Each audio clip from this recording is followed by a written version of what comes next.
Good morning, everyone. It is time for what day is it? It's Wednesday. It's Wednesday. Boy, you know, when they put these holidays on the beginning of the week, it just screws me up. And it's like, but yes, it's Wednesday, and that means it's time for our edition of Have You Heard? It's a little short episode of our show that we do on Mondays and Wednesdays. Tomorrow, of course, we're going to have a great big show for you, and we have a wonderful guest, and there's a change of time.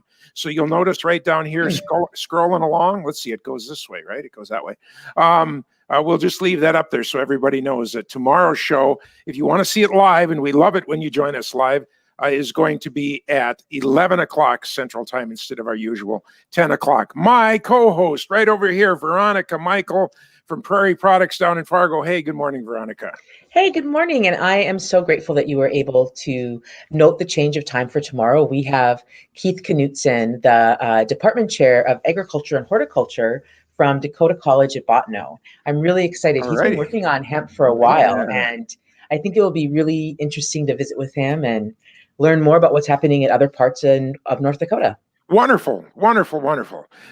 Just exciting people on. It's amazing. The underground current of hemp is bubbling to the surface, and wherever you go and whoever you talk to now, hemp is one of the four-word words, and we're so excited about that. Well, today for our little short show, does that sound right? Short show, a little short show.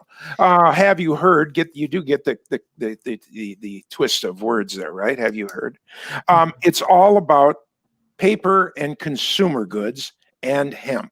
Now, I don't know if you're old enough to remember. I got to think back when this happened, but there was a time, you know, when, of course, America, first of all, got switched over from the traditional paper bags in the grocery store and all of the other retail stores to these plastic bag kind of things. Do you remember that? You're young. I know you're young. So do you remember when all of a sudden this was the bag that you went out of most stores with? Yep, I do remember because I remember as a kid, we would go to Crookston to grocery shop at Piggly Wiggly. Store. You went to the big store. Went to the big town to go to the Piggly Wiggly, and it was always brown bags. And right, it was always brown fitting in the car, and yeah, it was always brown bags. And you used around the house. They cost money, and they were heavy to ship, and so all of a sudden they were able to come out with this, and like 1,000 of these just are this thick, like a ream of paper. And if we would have had those, we wouldn't have used bread bags in our snow boots, right? We would have used those bags. Yeah, they that's funny. Oh, that's funny. But the only problem was these are made out of petroleum. These are made out of oil. And so you put one out in the sun, or you throw it out your car window, which you shouldn't do. But of course, you know what happened by the bazillion. President Bush gave us the word bazillion, and they just don't go away. And then all of a sudden, somebody came up with the fact that, look, we can make these with corn. We can make these with the parts of corn that don't go into the parts of corn that we eat. And when they get thrown out and put in the sun, guess what? They deteriorate and they basically evaporate over time. Now, not the kind of evaporation that you and I can sit there and watch them, like a cup of tea would evaporate, but really in the eating and breathing and what of the world, they evaporate and they go away. And that was awesome. Well, today we're going to talk about, you can go ahead, do that. I'll make my picture big then. So thank you. I'm so sorry. That's all right. Hey, they come along. So anyway, what's has happened now, of course, with hemp being popular, and we only use a tiny bit of the hemp plant. If we're going after seeds, of course, the seeds are at the top of a very long stem. If we're going after CBD, that's the flower with no seeds on it. But that leaves a whole bunch of the plant left. And what are we going to do with the rest of the plant? Well, I have good news for you. We can turn that hemp residual into a bag, and people are starting to do that. We have a couple of stories here for you today that just hit the press, and this is really good. Can I come back? Yeah, well, you're gone anyway. You can go do what you want. So you're down in the green room. Can you hear me? I can hear you. Yeah, you're in the green room. So if you need to go and come back, you'll just stay right here in the green room. So it's the magic of mystery of things. So you just mute yourself and come back when you're ready. So I'm ready. Oh, that way. Come back. I thought. Never mind. See, we got to get it. We got to get our signals better. Let's see. You're added to the stream, and I shut myself off. Did I add? There we go. See, when you said come back, I thought you meant I must leave and return. I'm so Oh, sorry. I'm we- not clearly no, communicating today. no. I'm not listening good. I'm still playing with my paper bag. We're done. We're done with And the paper I'm bag. so sorry. Isn't it? So you Hey, make all these calls in the morning, and you're like, "Hey, call me," and then of course everyone calls you. So absolutely. I apologize, but as you guys know, Hey, we're taking breaks from the stuff that we do for a actual living work. and actual work to talk to you about hemp Right. and what's been happening in hemp. And You anyway, said so something. Can I say something? You said something earlier today that I wanted to just oh, put out there. Yeah, you said there's so much kind of emerging and bubbling in hemp.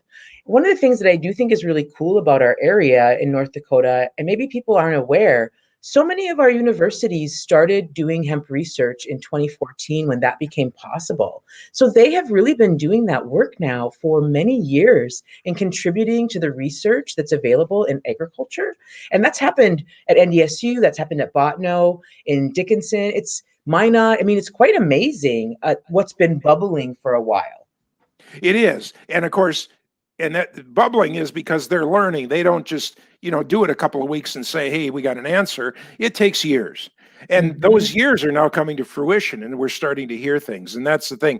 U.S. Natural Resource Defense Fund says 300 million tons of this, gets thrown away every year. And that's Mhm. why the corn stuff was really good. And now they're figuring out how to put hemp in this. And it kind of happened because of this disaster that we've been going through for the last 6 months. Two guys, they own Not Plastic, Russell and Michael Osborne, have already done the tooling. They were ready to make things actually in the cannabis business. But then when they got shut down and they lost their employees, they locked themselves into their manufacturing company. That's where they sequestered. And they literally invented one of these with about 45% hemp hurd in it. Wow. Isn't that something? And that's ready to come to market now. So these bags with 45% hemp and throwaway, and of course we still want to throw them away through the regular garbage streams, but the fact is that they just dissolve into nothing, just like the hemp does in your field. One of the neat things about hemp is you go and you crunch it up in the field, and next year there's no evidence that it was ever there. It Mhm. just goes back into its natural elements. So really neat. So That's that's amazing. I yeah, want to add something to that. I am a small town kid, so I'm I am more of the reuse, reduce, recycle, right? That first part, that reuse. And for me, plastic bags, have been bathroom bags, they're grocery bags at times, they're poopy bags for the dog. And I'm so excited to hear that because I do, and I hate to say this out loud, I like having the convenience of plastic at times in my life. So sure. this is a Oh, wonderful. yeah. It holds liquids or liquidy things. That's right. Mhm. That's right. Now, one of the things is, of course, and that's done on purpose. The corn ones and the hemp ones are probably not as good as the pure on petroleum ones because they are kind of designed, for one use and throw away. I mean, Mhm. like this one's already got just because I'm playing with it, the seam is let go on the bottom. They're not made to be, real strong and reused too. Like, I know you'd reuse it for a year if you could, but they are kind of designed to, bring your groceries home and maybe use them for one Mhm. thing and then get rid Yep. of them. But you can always get more. That's the good news. Now Mhm. let's move over to paper. The brown paper bag that you're used to in the store, of course, is also being made with hemp goods. And of course, it first started being made out of hemp paper to wrap hemp products. People were selling hemp soaps and hemp lotion bars and everything like that. And they didn't then want to turn around and put it in a piece of paper that was, made the old commercial way and with whatever chemicals might be used to make paper. So they Mhm. started making their own paper to wrap their own products in. And that has now mushroomed. There's a actual paper mill in Michigan that is being shipped Hurd especially what was the word that you did the other day? You went out to a farm and saw a machine that stripped off the outer bark of the hurd. Starts with the D. Mm-hmm. Decortication? See, what would I be without you? And so it's taking that material and actually putting it in one of their little paper mill flows. And they started with 25% hemp, and now they're up to 45% hemp as they're blending that into regular paper. Are you looking for a sample? Do you have a sample? Yeah, I have a sample. Let me You just have a sample, see? All righty. Veronica's going to go get a sample of that actual paper, and we're going to see that coming out more and more because hemp is now again bubbled up to the fact where there is product for a paper mill to start taking this and doing this. So these are the exciting things that are happening, and now on Amazon already you can see where you can buy. Oh, she's got the raw stuff. This is the stuff that actually came out of the machine. Yeah. This is the stuff that will then go to the paper mill. Yep. So and it gets wetted down and made into a slurry, and then ultimately strained and filtered and whatever.